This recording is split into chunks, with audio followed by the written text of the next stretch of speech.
সবাইকে Bangla study success চ্যানেলে সবাইকে স্বাগত। আজকে আমি তোমাদের নবম শ্রেণী দ্বিতীয় পর্যায়ক্রমিক মূল্যায়নের মডেল 9 এর সমস্ত ছোট প্রশ্ন করাবো।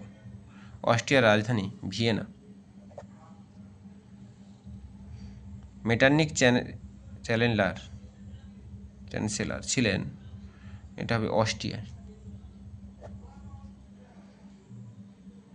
ইয়ং ইটালি বা নব্য ইটালি দল গড়ে তুলেছিল জোসেফ মাৎসিনি। জার্মানিতে ফ্রাঙ্কফুর্ট পার্লামেন্ট গঠিত হয়েছিল 1848 খ্রিস্টাব্দে। উড়ন্ত মাকু আবিষ্কার করেন জন কে। মুক্তিদাতা যার বলা হতো দ্বিতীয় আলেকজান্ডারকে। শিল্প বিপ্লব সর্বপ্রথম শুরু হয় ইংল্যান্ডে। প্রথম বিশ্বযুদ্ধ সূচনা হয়েছিল 1914 খ্রিস্টাব্দে।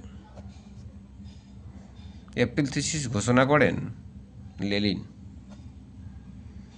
ডুমা বলতে বোঝায় রুশ জাতীয় সভাকে।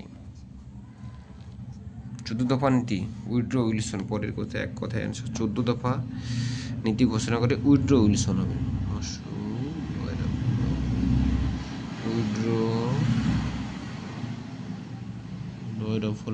Withdraw Wilson.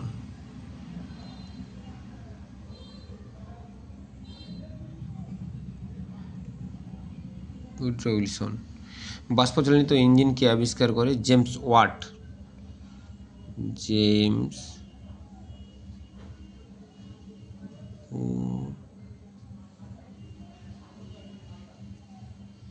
James Watt. আচ্ছা, 1858 খ্রিস্টাব্দে স্বাক্ষরিত হয়। হ্যাঁ, সঠিক। এটা ভুল, এটা হবে 586 জন। সঠিক অ্যান্সার হবে 586 জন। আচ্ছা, প্রথম বিশ্বযুদ্ধে প্রত্যক্ষ কারণ ছিল সেরাজেভো হত্যাকাণ্ড হবে। সেরাজেভো হত্যাকাণ্ড। সেরাজেভো।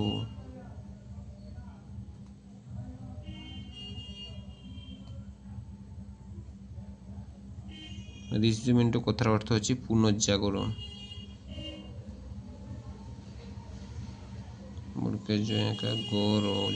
পুনর্জাগরণ। বিবৃতি ব্যাখ্যা 2-টা সঠিক, বিবৃতি ব্যাখ্যা 3-টা সঠিক। পর্যন্ত।